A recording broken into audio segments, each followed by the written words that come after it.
We respectfully request the Sangha great virtues for the sake of this assembly and all living beings. Please turn the wonderful Dharma wheel to teach and guide us how to end birth and death, leave suffering and attain bliss, and quickly realize non-birth. Cung thính đại đức tặng thịnh, vì thứ Pháp vội cấp nhất thiết chúng sanh. Thịnh chuyên diệu Pháp luân giao đạo ngã mù, như há liêu sanh thoáng tư, ly khổ đạc lạc, tất chứng vô sanh. Homage to the Blessed, Noble, and Perfectly Enlightened One. Nam mô Sa Nan Thô Sư Chế Đô Ye A La Hờ Đi San Miao San Pu Tô Xie.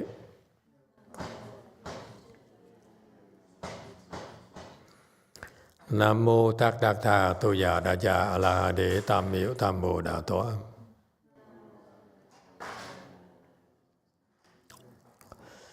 The unsurpassed, profound, subtle, and wonderful Dharma in 100,000 million aeons is difficult to encounter. Now that I am able to see it here, I will receive and maintain it. I vow to fathom the thus come one's true and actual principles. Wu sheng sheng sheng wei miao fa bai qian, 万劫难遭遇，我今见闻得受持，愿解如来真实义。All Buddhas and Bodhisattvas, Great Master Sutra, Great Master YongHua, all good monks and nuns, and all good no advisors of Emitofuo. 诸佛菩萨、智者大师、师父上人、各位智者人、各位善知识、弥陀佛。Chư Phật Bồ Tát kính thưa Trí Gia Đại sư Thượng Thiện Hóa quý thầy cô về kỳ thị siêng thiết cứ anh Di Phật. Hello everyone, today is the day after Valentine's Day. And we're here at Way Mountain to continue discussing the Vimalakirti Sutra, Chapter 1, Slide 195. Thank you all for joining us, for the opportunity to study this Dharma with you. We are talking about the section in the chapter that talks about the 32,000 Buddhas, Bodhisattvas in attendance. There are lots of them, so they only enumerated a bunch, all right? And we now at Bodhisattva Luminous marks. This is the third time we're talking about this because we're going into some research material, some background information for you that you need to learn the jargons here. These are important concepts in Buddhism. So don't try and understand. If you don't understand, it's okay. It's very profound. And it's important for you to listen to the jargon and be exposed to so that we can plant the seeds of prajna wisdom in you, which one day will mature and help you become enlightened. Okay, this slide here is discusses the concept of true truth and a mundane truth. So it's like two truths, if you will. The truth refers to the fact that they are the unchangeable. This is the wisdom of the Buddha. If you really have wisdom, you will understand this. If you don't, it's okay. In the future, you will. So the true truth, this is from Master Chandran, and the true truth versus mundane truth. Okay? How come this is... I thought I modified it. I changed it. Maybe you loaded this before I changed it today.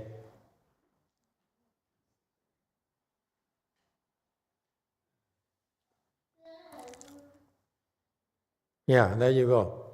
Well, thank you very much. All right, I just changed the order a little bit, same content, no difference. First of all, I want to talk about the true truth. Truth is the unchanging principles. Doesn't matter what you are, this entire universe, it holds true. Whereas all the worldly knowledge and wisdom and so-called facts are actually worldly truths. They have a range, a domain where it's true. Like a mathematical formula, before they put a theorem, okay, they said this is domain where this theorem holds true. Whereas the truth here in Buddhism refers to the truth that is true everywhere in the entire universe. The domain is the entire universe. All right? The first is the true. The true. What is true is that this truth here, it extinguishes all phenomena. What it means is that this true truth here holds true regardless of how you feel or what you perceive. Okay, so this true truth here is the truth of emptiness.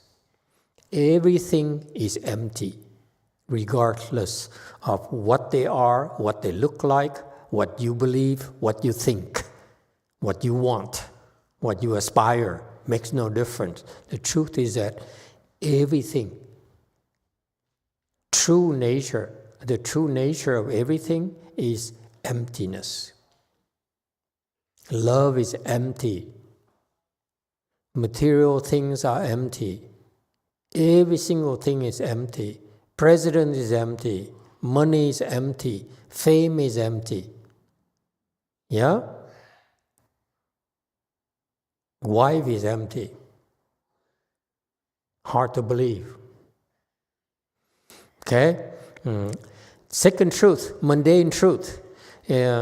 Mundane truth is that the truth according to how we, people in the world, perceive it. Okay?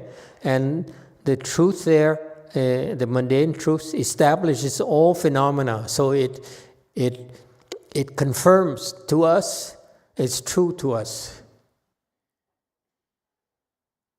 Any problems so far? Okay? The true truth and mundane truth. The true truth is what sages perceive. The great sages perceive the true truth. Okay? That's something we don't understand unless you become enlightened. The mundane truth is something ordinary people can perceive. What ordinary people see is actually considered mundane. All right. So there are the two truths that are diametrically opposed. Everything is real than mundane truth. Okay, atoms, neutrons, atomic bombs, missiles, cannons, howitzers, F-35. Okay, nuclear plants, they're all true. That's a mundane truth for ordinary people. Whereas the sages look at these things we look to be true, they said, the true nature of these mundane things that people value actually is empty. There's no point in attaching to it. That's what the use of the true truth here is, that the true truth is that when you look at everything, gold is almost $3,000 per ounce nowadays.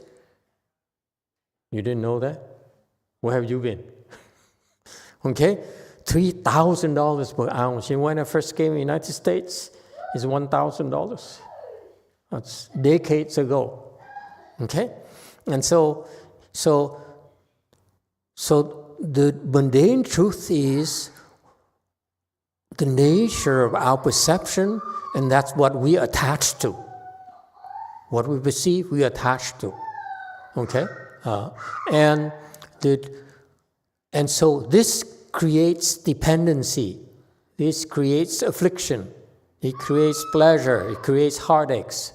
All right, for ordinary people, the sages, they rise from this mundane truth here. They go, they cultivate, and they open the wisdom. They say, why was I so confused? Why was I so afflicted? Because all the things that I hold true, my daughter, my husband, my house, is empty. Like right after a fire. Sorry. Okay? Please forgive me. It's personal to you. It's the mundane truth to you. Okay? For me, it's emptiness. It's zero. Poof! Okay? So that this is a beautiful thing. It says, establishes mundane truth, establishes all phenomena, meaning that with this mundane truth, we embrace everything. Is that clear? That's how we relate to each other. I love my mother. I love my father. Yes? That's a mundane truth that's real to us. I'm not looking at anyone in particular, okay? Okay? Whereas this creates bondage. The mundane truth, whatever is true to us, creates dependency, creates bondage, okay? Creates fetters, make us attached and afflicted. That's why when you cultivate, you discover the true truth, which allows you to detach and let go. Because all this is not real, will be changing. It's constantly changing. Whereas the true truth is a truth that is always true. Yes, 5. So, Master, I can relate to people by going to In-N-Out Burger, but that's really suffering because you can't have it all the time, and it creates craving to go back again and again. Yeah. Have you tried Big Macs? We like In-N-Out Burger better. In California, I heard, yeah. Sorry. Papa John's? They have sales right now. Yeah, In-N-Out Burger, I heard, is quite expensive nowadays. Still, no? They're good. The fat burger is too expensive now. It's $12 for the fat burger. Impossible Burger. Yeah. And they charge for the ranch dressing with the onion rings. Yeah. $2 for the ranch dressing. Ranch dressing for the dressing is $2. For 2 things and I wrote a letter to the corporate office and complained. Wow, that's ridiculous. $2 for? Oh God. Anyway, I switched to oil and vinegar. Anyway, and so yes, the mundane truth is the reality for ordinary people. It's real to them. Everything is real to them. The true truth is the truth for sages. So you have the world of ordinary people and the world of sages. Those are the two truths. Okay? Is it clear? For Buddhism, it's very clear about these things. We understand where you stand. When people come to you and say, I just lost some money well, I don't know. I just crashed my car and it's totaled, and my master almost killed me. That's the truth. Okay? It's because your master is not enlightened. That's why he's so afflicted. All right? Whereas if the master who is enlightened, he looks at, the car is empty anyway.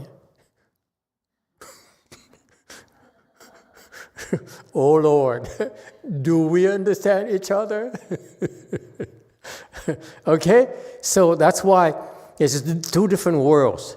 The Seishi world, okay, that can detach, and the ordinary people world, common world where we are attached. So detach and attach. Those are the two truths. So far, so good. Okay? And then, so that's what he says. Mundane truth establishes all phenomena, meaning that everything is real now. Whereas the true truth extinguishes all phenomena, meaning what? You can drop everything. You can let go of everything. Tea, and so forth. You can let go. But thank you very much. See, I can flip from true truth to mundane truth.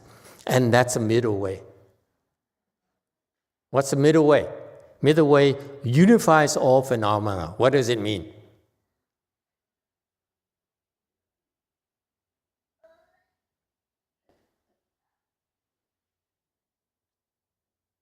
The middle truth says that it's both empty and real at the same time.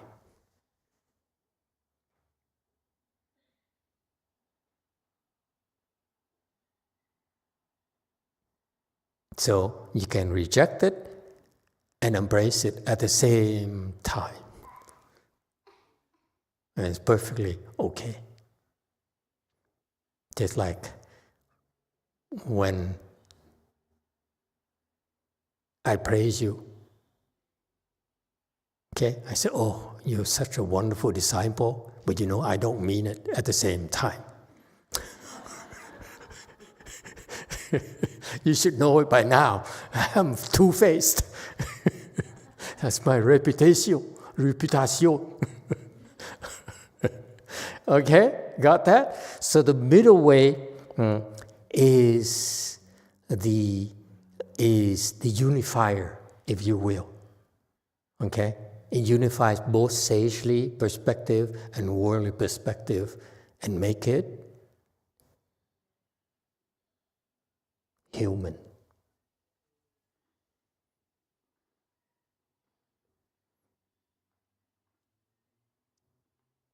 All right? Makes life wonderful. Balanced. Considerate. Compassionate. Kind. Shall I go on? I can go on and on and on. That's the middle truth. Okay? So that's what happens. What happens when you have the wisdom and you understand the level of middle truth. That's when you are able to embrace everything. Okay? And not attached to anything. That's real freedom. Well, here, ordinary people, especially in people in the world, they think of freedom as having enough money. No, that's still dependency on money. That's not real freedom. Freedom is when you're free of anything and everything. All right? And so, okay, so true means here, very important, true means not false, not deluded.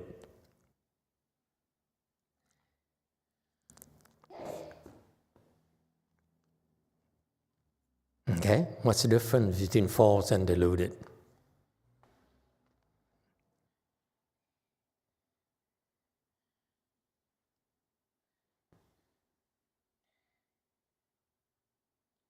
Well, they're different words. What else you want? Okay, next. You were looking for something profound, huh? Let's stop beating that horse to death, okay? I can go on and on, but I realize, oh, wait a minute, we just ate a good lunch. There's no point beating and going too deep into these things. Okay, next, 196. Real nature versus true nature. Okay? And they're quoting, this is research, he quoted the Mahayana text. Okay? And so it says the ability to act is encompassed by both the real nature and the true nature.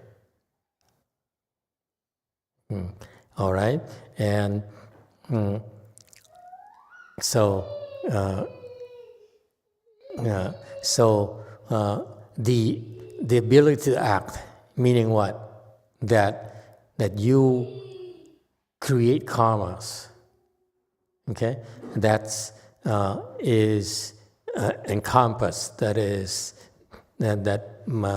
belongs to both the real nature and the true nature. Okay, and what is the real nature? The real nature is encompassed by both the mundane truth and the ultimate truth. So far, so good. And the true nature is encompassed by both tathatha, true suchness, and absolute reality. Okay, this is the original question that I have: real nature versus true nature. All right, don't worry about it. It's just words. And for this particular slide here, I just presented to you because it's what the sages teach. And don't try to understand. All I want you is to be exposed to it. All right? There's real nature and true nature. Okay?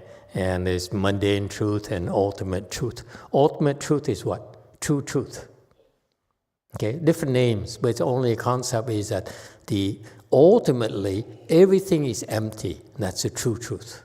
So far, so good. And then, ultimately, for us, ordinary people, everything is real. That's why it's called mundane truth. Mundane people. Mundane perspectives. So far, so good. These are very important concepts in Mahayana. And that's part of your wisdom. If you have real wisdom, you begin to understand these two truths deeper and deeper. And that's how you can arrive at the middle truth or the middle way. All right, excuse me. 197. Now you talked about in these contexts provisional teachings versus actual teaching. Okay, and that's from Master Zhiyi, or the author of the commentary for this text that we use, the Master Tutor from the Tiantai school. And so for him, so he's very, very erudite and very eloquent, as a matter of fact. He says, what is the difference between provisional and actual? Okay, the teaching that's called provisional teaching versus actual teaching. Okay, he says provisional is just refers to temporary names used for expedient purposes. Okay, whereas actual refers to teachings that express the eternal truth. Okay, and furthermore, he will make the connection for you, for you to have an idea of when you're able to see provisional teachings or the employed provisional teaching versus actual teaching. The paramita of skillful means adapts to circumstances and benefit accordingly, therefore it's called provisional, meaning it's a paramita of skillful means, meaning that when you reach this level of your bodhisattva practice, meaning 7 ground bodhisattva, 7G, that's when you are able to deploy and employ skillful means. Before that, you just don't have enough wisdom to do it. Meaning what? Ultimately, for those of you who have the ambition and the desire to help others, you have to reach the 7G before you really have enough wisdom to help others. To be humble. Enlightenment has quite a range where you need to learn, you need to accrue your skills, develop your skills until you reach a certain level. Then you will be taught how to help others. So don't get a big head just because I say, oh, you're a 4th stage Rahat, oh, you're 2G, you're 3G. You're still pretty low. That's how you can't do much. Even at 7G, you can't really help that well. But at least you're beginning, you are teachable, if you will. You have the capacity to understand skillful means. Before that, like ordinary people said, I lie because it's just a skillful mean to help you. If you're not 7G, don't lie.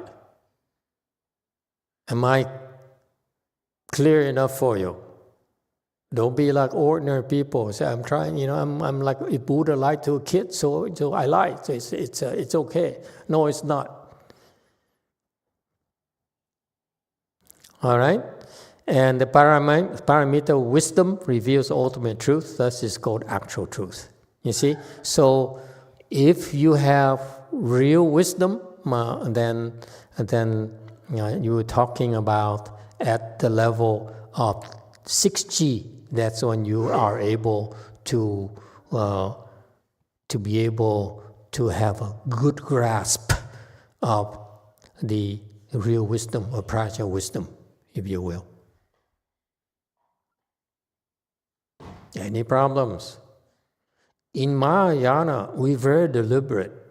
We have this whole picture here for you, and we patiently guide you for you, like help you solve this puzzle of your Buddha nature and how to help you see clearer where you are. Okay? There's nothing casual about this. It's very deliberate. It's very, very, if you will, scientific.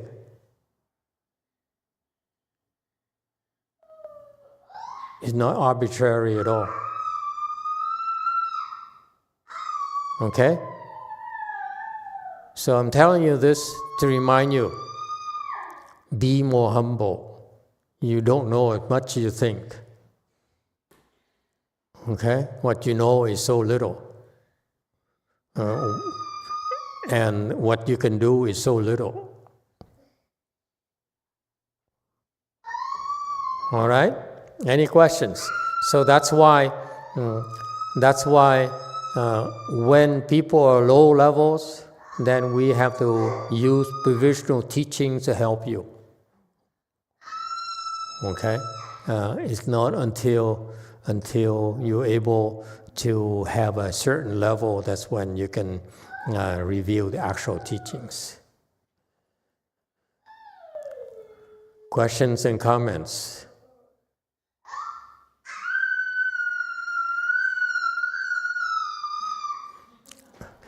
Is he like the dad that when he's happy, he makes a lot of noises? He runs in the family, or is he just unhappy? I think he's happy, right? That's why, yeah. Okay. Okay, yes, sir. Number 5. So, people aren't 7G, but what about the therapists out there and people helping, confused worldly people, or just listening to someone vent can help, but to really help, you have to be 7G. You can't really solve the problems. All you can do is put band-aids on them below 7G. Okay? And it's useful enough. Band-aids are useful. You cannot say that we don't need band-aids. Sometimes I put on band-aids. Most of the time I don't. Okay? All right? So that's the way of the world. The ordinary people, they're desperate. That's why they can use their therapists and use so on because that's all they know. That's all they can get. Whereas in contrast, instead of going and rushing to see a therapist, for example, when you feel depressed, when you feel unstable mentally, okay, if you rush to go seek help from outside, okay, that's not necessarily will help you. Instead, if you simply cross your legs and endure it like you train to in a Chan school, and then eventually you'll be able to see, or at least first learn how to better cope with the difficulties and with the suffering inside of you. Whereas if you rush to see a therapist, most likely they will give you some relief temporarily and then give you some drugs to take. That's all they can do. They can't really solve the problem. All right? But that's all we deserve. That's all we can get. That's life. Okay? Still better than nothing. All right. Okay, going back to the, that's the reference information. Any questions about the reference information? Okay. That is in Luminous Marks, Bodhisattva here. We talk about real, okay, and real, and then true nature and real mark. And then we talk about true truth and mundane truth. And then we talk about real nature versus true nature. Okay, and we talk about provisional teaching versus actual teachings. So these are the Mahayana concepts that are useful for you to be exposed to. All right, and this is a continuation of the luminous marks, which is the light. The wisdom light, okay, and the wisdom light is a content of Buddha's enlightenment. The inherent, signifying the inherent truth, the ultimate reality. Okay, when you enlighten, meaning that you are in touch with your Buddha nature. That's enlightenment. Okay, the state of enlightenment is that you are in sync with your Buddha nature. Ordinary people are disjoint, disconnected from their Buddha nature. That's the difference between ordinary people and sages. Sages can connect with the Buddha nature, and what's the advantage? It activates their wisdom. Ordinary people cannot connect with the Buddha nature. That's why they stay confused. But when you're confused and you're able to connect with Buddha nature, your confusion goes away. It has nowhere to go but away. Whereas ordinary people do not have that luxury. They have to resort to confusion, enduring the confusion, and getting external help. That's it. Yes, 9. Emitofuo, Master. When I contemplate the real truth, that's how I was just screaming right now. Like my body, just has a very strong reaction to letting go of the mundane truth and trying to even contemplate the real truth. And I was wondering if you could help me. I can't help you. It's something you have to do yourself. The problem with people, for most people, including scholars including monks and nuns who read a lot, who study, who goes and take classes in Buddhism, or read voraciously Buddhist texts. Okay, the problem with them is they hear these concepts, truth and so forth, true truth, mundane truth and so forth. And as you said, you are even worse for you because now you also know to cross your legs and meditate. You think you can contemplate the true truth. You can't. I'm glad you asked. The true truth is something that you'll be taught to approach, to contemplate later, not now. I'm glad you brought it up because I failed to mention that. Okay, these are concepts that you should know, but how does it apply to you personally? Doesn't apply to you personally. Right now, it's playing the deceits for most of you. That's it. Don't worry about it. Don't say, so I learned this, I want to be a sage, therefore I should be contemplating a true truth. No, you're wasting time. And you're going to get in trouble if you keep it up. That's what happens to a lot of Vietnamese monks I know who love to study the Buddhist principles. And they would then say, what is the highest Buddhist principle I should cultivate? And they said, the unconditioned. So they sit there and they contemplate the unconditioned. They have no idea what unconditioned is. They just contemplate the unconditioned.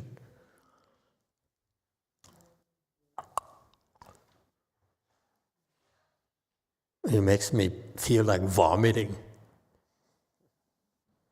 Okay? Yeah.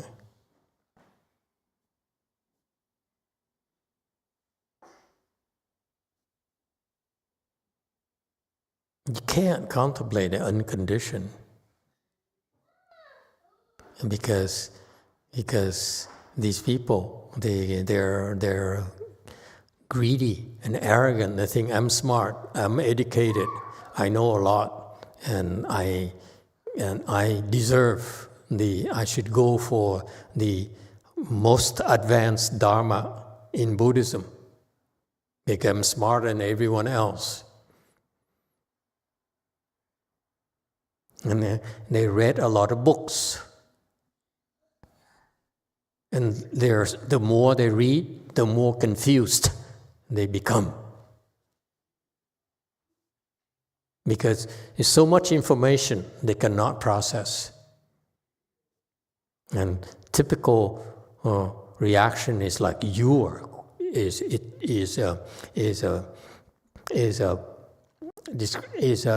manifest in your question.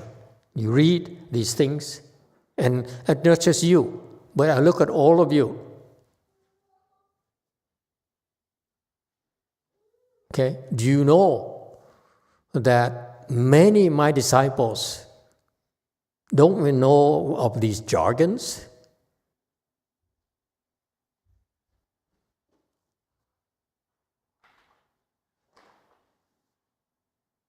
And they are at very high levels. Why is that? The Chan school doesn't need jargons. We train you without jargons. But now, in order for you to teach others, to save others, then you have to learn the jargon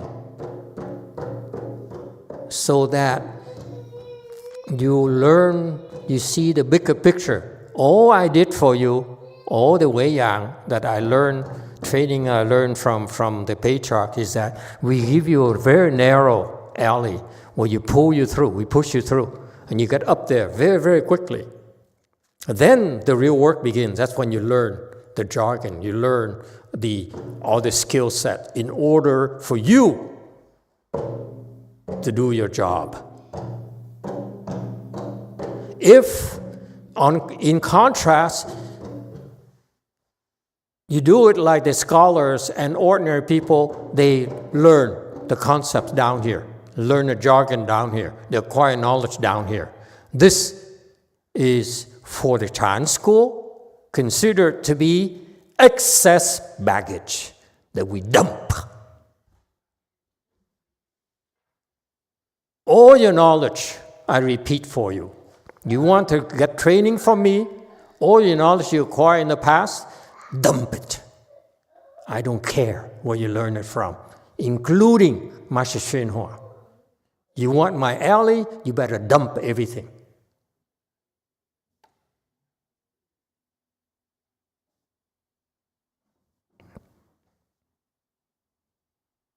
So this is why now we're learning these luminous marks, all these concepts, because I want my disciples to one day be sitting up here and teaching the Dharma.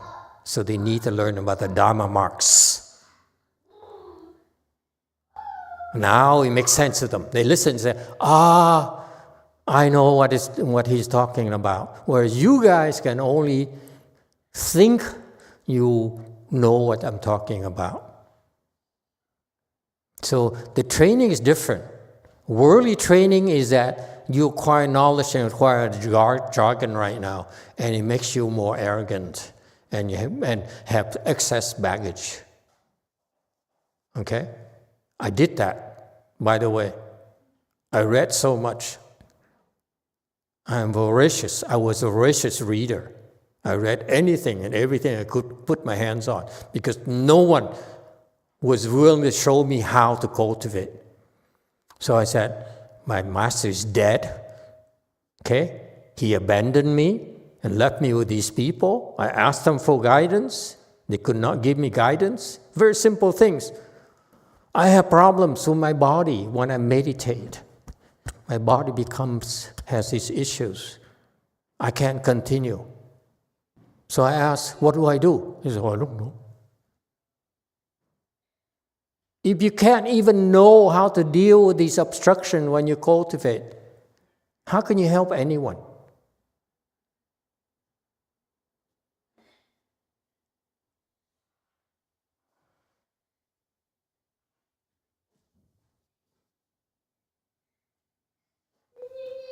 So I had no choice. I had to read a lot. I read everything I could find in any language I could understand. And after roaming around, looking for a teacher, looking for a way to cultivate, including Tibetans, including Vietnam, Taiwan, Thai, you name it. I look at everywhere. Okay? And then I decided to practice Master YongHua's Dharma, follow his chant. And the more I practiced, the more I saw that what I learned from the other masters were all garbage. Knowledge is garbage. It's garbage when it is baggage that you don't need yet. It's like when you travel. You only want to carry so much. Yeah? And you carry on. You go to Europe for 3 weeks. You're not going to move you're unlike a dragon lady who brings around 3 or 4 trunks to make sure she has everything she needs. We, real men, carry one carry-on. Yeah? You want to carry your entire household with you when you go on vacation. That's precisely the point. Okay? When you cultivate, same thing. You only want to know only enough so that you can get through. And when you decide to settle somewhere, that's when you go and buy from and furnish a household. Until then, you stay in hotels and Airbnbs. Verbal. Is that how you pronounce it? I've never used it before. Okay? All right? So That's the process of cultivation for us. That's what I learned from Master YongHua. He gave a path for his disciples as well, that very narrow path, because fact is that path is so narrow, they don't know much about precepts. I asked them, I said, what does this precept mean? I don't want to violate this precept, because I know that's what I'm supposed to do. Explain to me, what is it? What is a violation? They can't even explain to me. So I realized that none of them learn precepts. So when they learn precepts myself, I said, you guys don't know, so I go find myself. Learn for myself. And I came back and I realized these people look at Master YongHua's teachings. Oh, he only taught them so much, this narrow alley himself. Okay? And so that's the Wei Yang training, by the way. That's a Chan training, by the way. And the same thing now. Now, if you want to go further, then you have to follow my path and even drop his path. I can't care less. Even if the second patriarch comes here and gets on his knees and says, you drop his, okay? You start over. If you want to go faster, you want to go further, you have to start over. Because of a very big problem that I'm not telling you. If you believe, you're going to see the problem, and you're going to see the results. You don't believe, none of my business. Yes, 5. 2 YouTube questions. First from JLS. Is real mark like Master YongHua's commentary? It is said, if one recognizes one's own mind, the great earth doesn't have an inch of dirt, it changes into yellow gold, etc. Yeah. And the second question from Diego Alfonso. I wouldn't go that way, but anyway, it doesn't help you. It confuses me. I read so much. This is what the Chinese masters do. They describe real mark as this, real mark is that. I said, I'm not going to try to help you understand what real mark is. My objective, my goal is to help you experience it, see it, not describe it to you. I want you to see it, then you describe to me. I don't need to describe it to you, because I don't know what it is. Next. And then from Diego Emitofuo Master, the question is regarding myself. Should I read sutras, or should I wait until a master instructs me to do so? Thank you. Who's that? From Diego. Oh, amigo. Just follow what you've been doing. I'm referring to the people who read a lot, who came from other places. Okay, I used to consider Master YongHua disciples, my peers, as worthy competitors. I no longer think that way, because I feel that they're too stuck on Master YongHua's teachings. And because of his teaching, they only could go so far. My disciples don't have that problem. They learn about Master YongHua's teachings, but they also learn to drop it when necessary. These people, they refuse to drop it. They said, this is my truth. This is our truth. Sounds familiar? The more you learn, the more you become attached to it. It only slows you down. Anything else? This is a fallacy of the people who cultivate. They get to a certain level and they say, you know, I'm pretty good. I know so much, I learned so much. Yeah, it's true. But there's still quite a ways to go.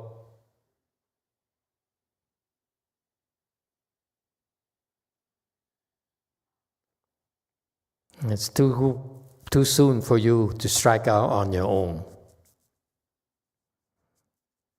Remember, when I told you your level, are you at 8G yet? Even 8G has serious issues. They cannot fix themselves.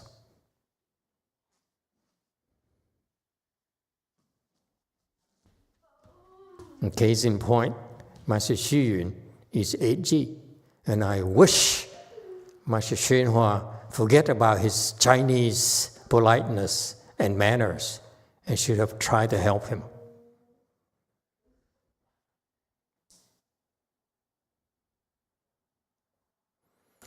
All right. So the names here that you will see in Chinese, in English in particular, about Buddha's enlightenment, ultimate truth, inherent truth. Okay, these are the names you should be aware of. In the past, we used these names incidentally, and I didn't care whether you understood or not. But now you should hear about these terms. Oneness. Okay, oneness refers to the entire universe.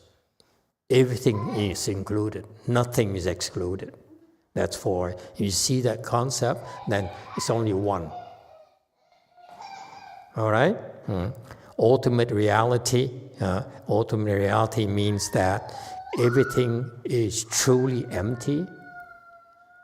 You need not be attached to it. If you really can see the ultimate reality, you have zero attachments. And you don't need to insist on your way.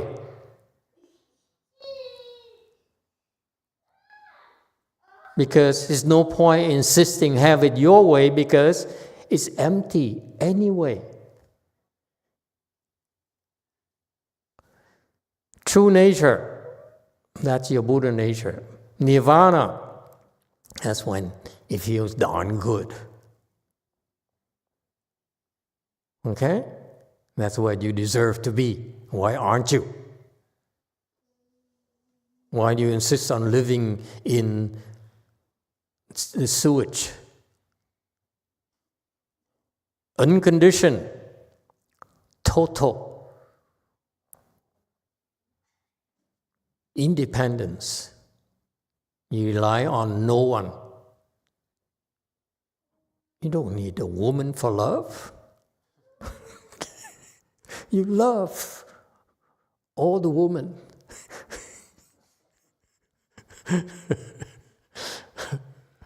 Okay? Unconditionally, as the Christians would like to say. I love you unconditionally. Formlessness, all synonymous with this ultimate reality. This is the reality of the sages. That's why it's called ultimate. When you go to 1G and up, you're able to get a glimpse of this ultimate reality. Until you're certified to be so, you're an idiot. Wait, let me take it back. It's too insulting. Too late. The mal est fait, the harm has been done.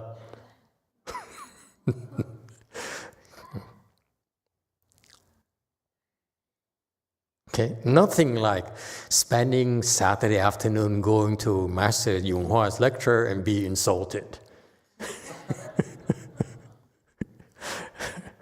Okay, since all phenomena perceived through conventional understanding are considered illusory appearances. Okay, whatever we attach to, whatever that's important to us, okay, that's illusions, that's delusions. Okay.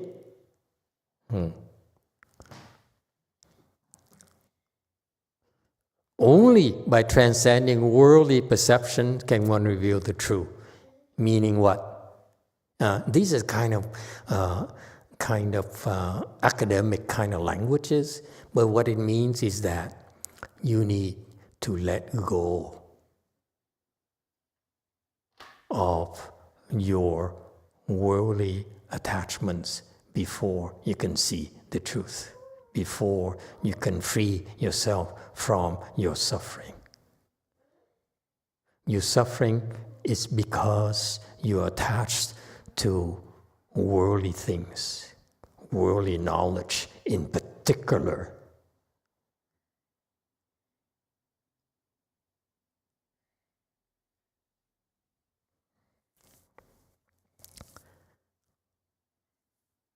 Any questions? Yes, in the back. Master, it's just that the language of translation, they say oneness. Nhất như, is that one suchness instead? Yeah. And then It's a suchness, not oneness. But I keep it because a lot of these Americans, the Westerners, they use oneness. Actually, it's suchness, one suchness. Iru, okay? Iru is one suchness. Okay? Iru is one suchness, but actually the Westerners, because I ran across this term when I was in Seattle at Master YongHua's, one of Master YongHua's temples. I talked to the externalists and non-Buddhist people who studied Mahayana as well, and the translation they use is oneness. That's why I kept it. But yes, it's one suchness or suchness. Suchness is only one. Yes? And then there's a term called formlessness. Just to be clear, it's not the formless in the formless realm, right? It's the marklessness. Yeah. Marklessness. That's right. Marklessness.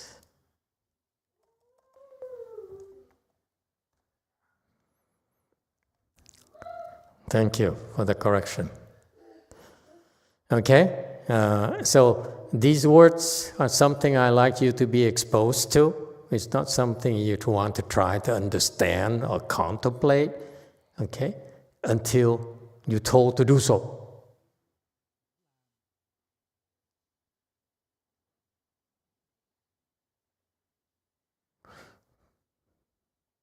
Next, 199. According to the southern version of Mahaparinibbana Sutra, the distinct characteristics of phenomena, such as the hardness of the earth, wetness of the water, heat of fire, are considered illusory, can all be broken or destroyed. And so this is the wisdom of the sages. We ordinary people look at everything as real, okay? But Master Xu Yun, for example, I'm told Master Xu Yun, when he was practicing his Hua Tou thing there, and he would comes lunchtime, he would take a little bit of a bowl, put some rice in there, a little bit of water in there, and he stuck his finger in there and cooked it. And that became rice. So he used his finger. This is what I heard. I don't know how true it is, but it's so cool, the story. I said, wow, I'd like to do that someday. Probably not this lifetime, but someday. I'm ambitious. So he stuck his finger in there and then used it like that heating rod. Okay, and he heated up, and the water was boiling, and then eventually evaporated and became cooked rice. tastes even better than Korean rice cookers, I'm told. Okay? And so it's such a cool thing. And right there, it shows you the state that he's in 24 hours a day when he's free from all the worldly attachments. Anyway, I can't explain that state to you. You have to cultivate for a long time, then you reach his state. Okay? Isn't that cool? You reach that state, but then you still close your eyes 24 hours a day. I find it funny. So you do this, but then you close your eyes. Which one is more important? I'd rather not do this, but open my eyes.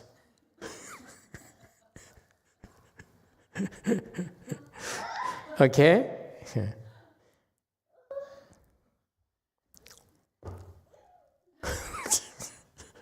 What a happy boy. Okay, in contrast, real mark realized through non-outflow wisdom transcends universal phenomena is at the level of equal of one suchness.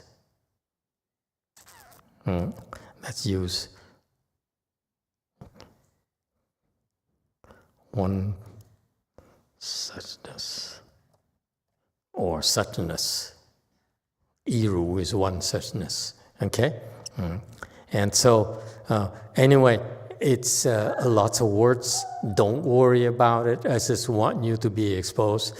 You know, you could try jumping on it. Sit on it, boy.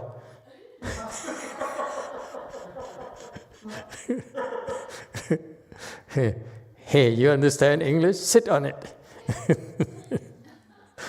That's real fun. See how your dad reacts. All right. Anyone else? Okay, just concepts for you. It's okay. Don't try to understand. Next Bodhisattva, 201. Bodhisattva radiant splendor. 光严菩萨 All right, commentary slide. This Master Teacher says here, he uses his wisdom light to adorn the Dharma body. So you can see that this person here is constantly in samadhi, okay? And even when he attended, he was in attendance of the Buddha's lecture, he's still in samadhi, okay? And when in samadhi here, his wisdom light, okay, was shining and acts as adornment for the Dharma body. So he adorns the Dharma body constantly. That's what he does in life.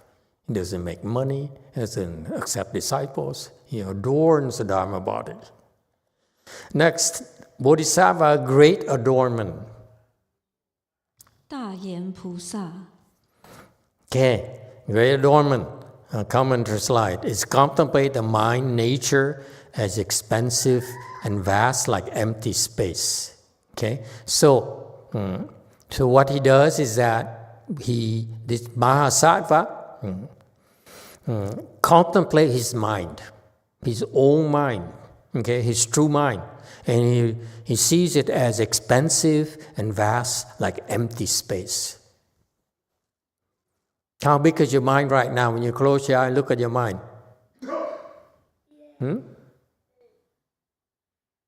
Can you see the extent of your mind? You close your eyes, meditate, and look at how far your mind can see.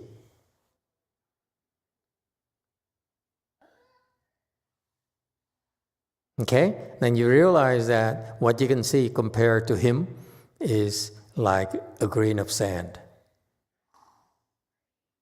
He can see your mind, the nature of your mind, as vast and expansive, like empty space.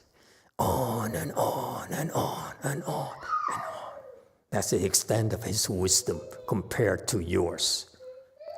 Okay? And that's the great state, great wisdom that they adorn the Dharma body. That's what they do to find meaning in life. All right? They're not seeking fame and recognition. Bodhisattva Bảo Chi. 宝积菩萨 Commentary slide 206.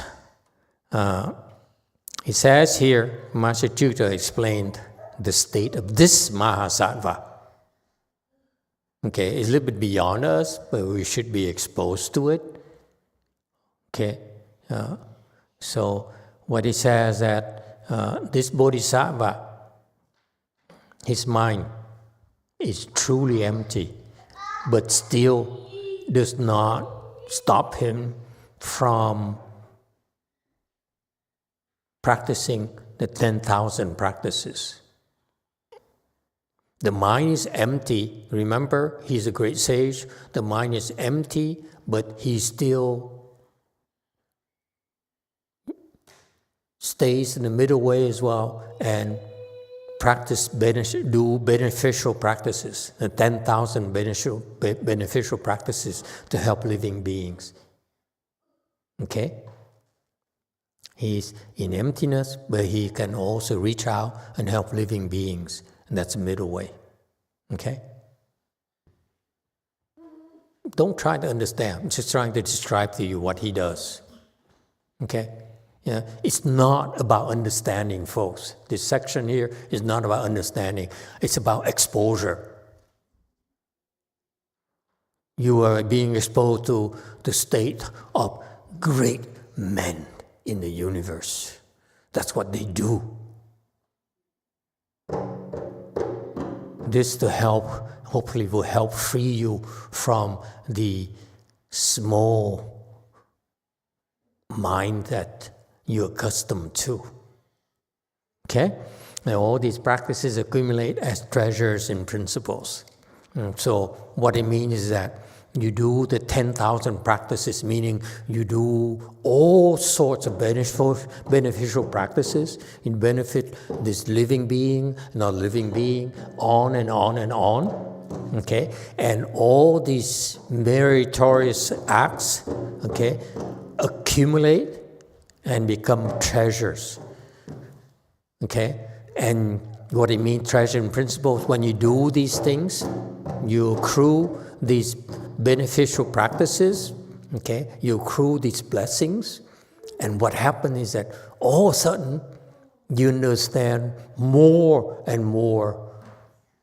You connect more and more with the principles of the universe. What does it mean? What does it have to do with us? They're Mahasattvas, but when they need to help raise a child, okay? They go and try to help the child, and they make mistakes, and they correct themselves, they learn. And in the learning process here, they begin to understand the principles behind raising a child. Got that? You think it's only Buddhist principles? No, all the principles behind the phenomena. The principles behind how we can use mathematical formulas to map the pixels, map information to pixels and create images on the TVs. There's a principle behind it. So you see, Mahasattvas, they actually go back and contribute to the enhancement of human knowledge and wisdom. You think they sit there and not help us? No, they're constantly helping us, making advancements in our knowledge. Okay?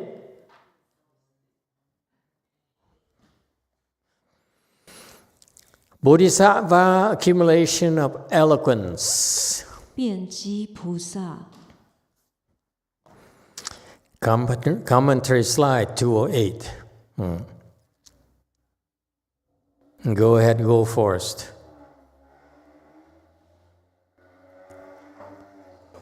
Sir, is there a difference between principles and knowledge? Knowledge is a general term, so is principles. Knowledge of principles, knowledge of facts. Knowledge is what you know. Principles is the theory behind it, the principles behind it. Okay, accumulation of eloquence, Bodhisattva. The interesting thing here to me is that eloquence is to be in accord with the Dharma nature. I didn't realize it. When what you speak is consistent with the Dharma, then it's the foundation of eloquence for us. Because that's a good side. And the evil side, they also have eloquence that's consistent with the evil Dharma. From outside, eloquence is to be consistent with the nature of the Dharma of goodness. For them, it's the Dharma of evil. They're consistent, that's why they're so eloquent. You know, jumping up. Or that's consistent with their Dharma. You women don't know what I'm talking about. Hi, Hitler!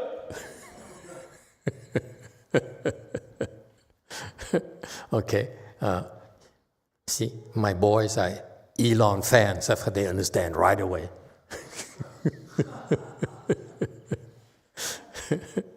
Okay? So the principle for the good guys and the principle for the bad guys.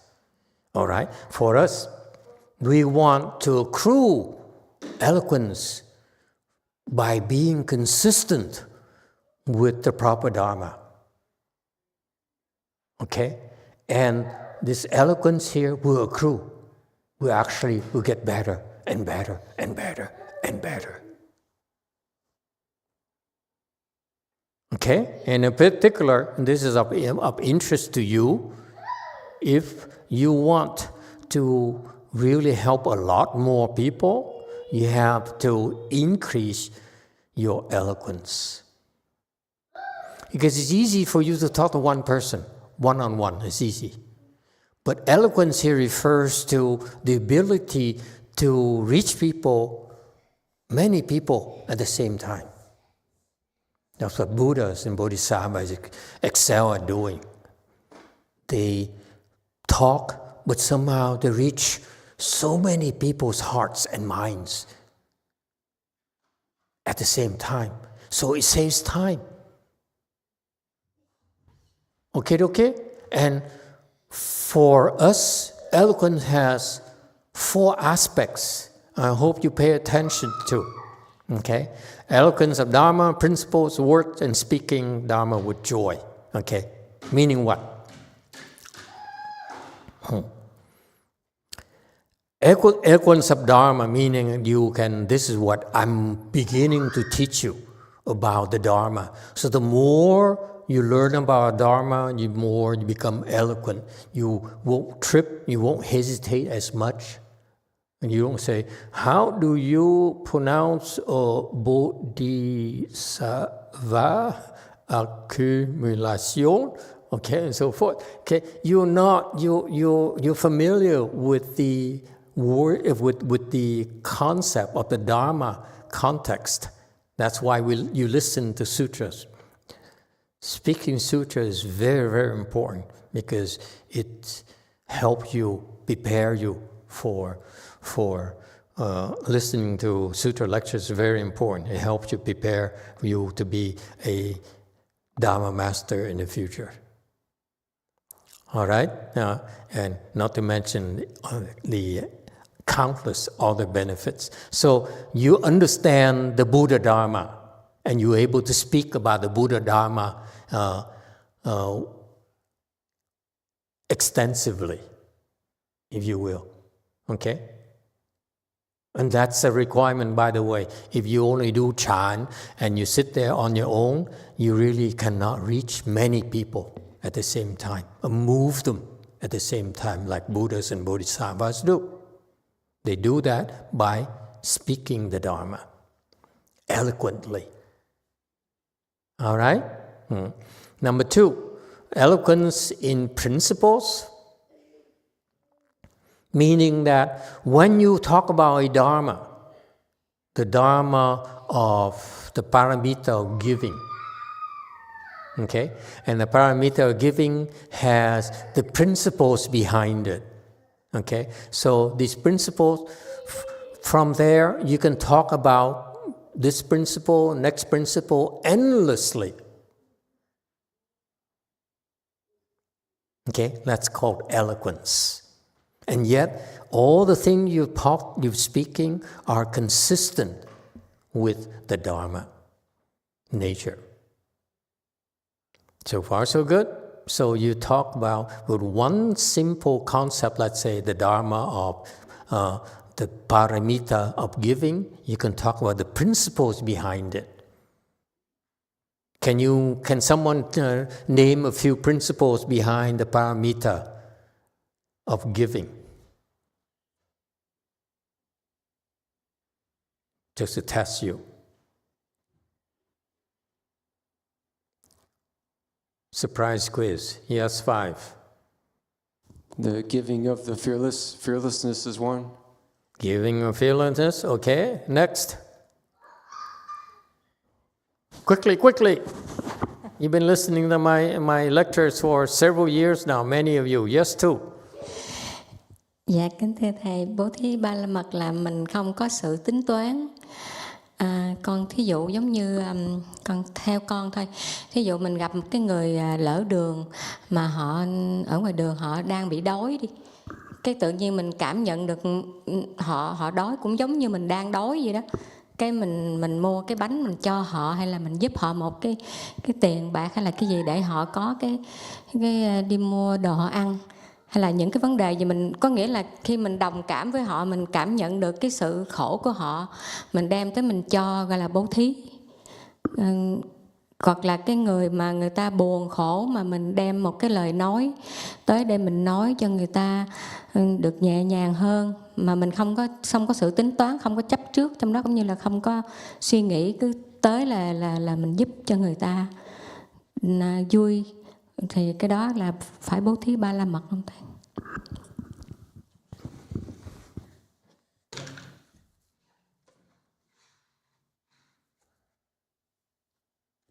Emitofuo Master, so for giving paramita is no calculation.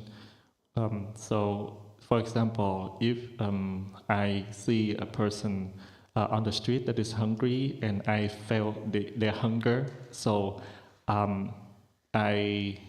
it's just like me being hungry.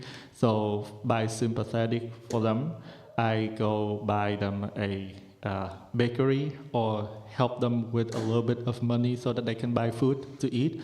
So when we feel their suffering, then we naturally want to do something to help giving them so that they don't suffer from the hunger anymore. So that is giving part. That to me is giving. And also another aspect, when there's a person that is suffer from sorrow, we use some words to talk to them without calculating for ourselves and trying to help them feel better, delightful. Is that also called giving paramita? Okay, so she mentioned the principles of not being calculating when practicing giving, the principles of compassion when you see people suffering, being fearful. So 2 principles among other principles. Yes, JC, what else?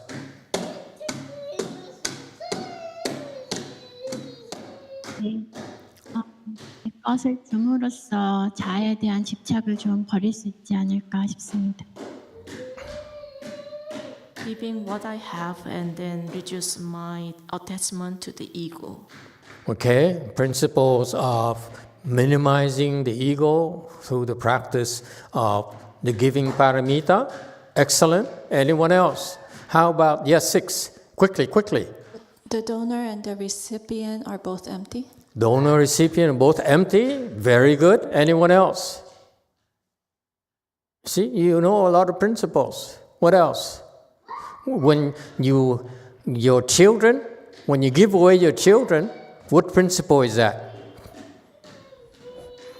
Especially the noisy ones. Huh? Don't you feel like giving children away? Today in particular? What principle corresponds to that act of giving? Huh? You think I'm joking? Unless you understand the principles, you cannot be happy when you give away your children. Huh?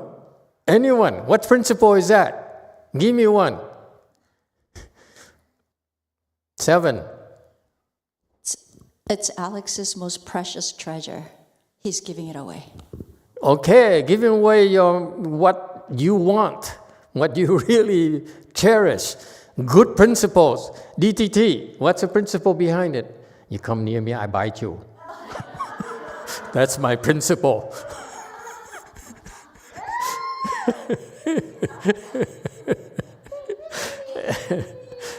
Yes, DTT, what principle is that? Quickly. Yes, Master, is that renunciation? Renunciation, that's right. We renounce what's important to you. Excellent. Okay? Anyone else? DTT, quickly. Come on, there's so many principles. You got that? You can talk about principles on and on and on. You have so much wisdom. Oh. I'm so touched. Yes, go first.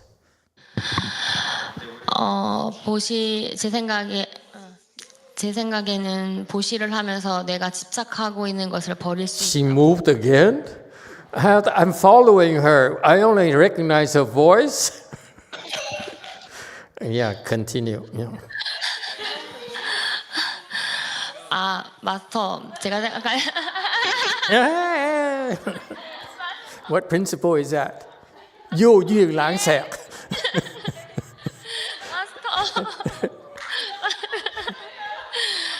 마스터, 제가 생각할 때는 Okay, I see you. 보시를 하면서 내가 집착하고 있는 것을 내려놓을 수 있다고 생각을 하고요. 네.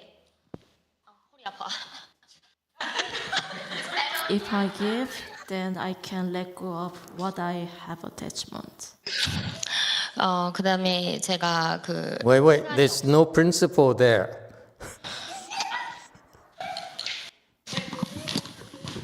네, 그다음에 마스터 제가 토요 본문에서 미처 다 하지 못했던 얘기가 있는데 그러니까 제가 앞전 본문에서 로얄티에 관한 질문을 드렸었고 제 로얄티는 결국에는 보다 많은 이익과 제가 설정한 지점에 달았을 때 제 로얄티가 깨졌었거든요. 상욱쌤 여기까지. 네. Okay, Translate. Master, I have something that I didn't talk for the Saturday Dharma talk. No, I'm looking for principles. And then in the Forget it. previous lecture, I asked about the royalty. My royalty got breakdown when I reached the limitation. Okay. Let me. It's okay. Don't translate anymore. I'm busy. Let me ask you this: a quiz. What principles is it when you give all your money to master? What? It's not funny. This is real. What principle is that? Answer quickly. You can tell your husband what you learned this trip. 제가 남편한테 좀 설득하는 방법인데 마스터한테 보시를 하면 보다 큰 이익으로 돌아온다고 설득합니다. I always persuade my husband that if I give something to master, always big benefits come to me. That's a good principle. Great benefits come to you when you give all your money to master. Excellent principle. You passed. Okay. Anyone else? I'm so impressed. You have so much wisdom. Yes, 3. Also borrowing the answer from this morning, giving money to masters, loyalty and devotion. Exactly. All right. So we talk about principles, right? Eloquence principle. You see, there's one thing about the paramita of giving, and you can talk on and on why you should do practicing giving. You see that? You have so much wisdom. Isn't it amazing? Look at yourself. So impressive. Huh? All of you. You could go on and on. I don't have time for you, especially for Jumi, to keep going like this. And number 3, eloquence of words. Language is important. You need to enrich your vocabulary. You need to learn the language. Okay, and that's why my attitude is that if you're proficient in the more languages, the better. Okay, because words can motivate, can rally people. All right. Agree? Yes, 5. Master, is there an early stage or to the 4 eloquences? Yeah, we are getting better and better. You all getting better and better. Because I don't know about the other teachers, but I'm hoping that you become more and more eloquent because you are Dharma vessels. And the more eloquent you are, the more you can benefit the people around you in your sphere of influence. Eloquence is important. Okay? And finally, the 4th type of eloquence is speaking Dharma with joy.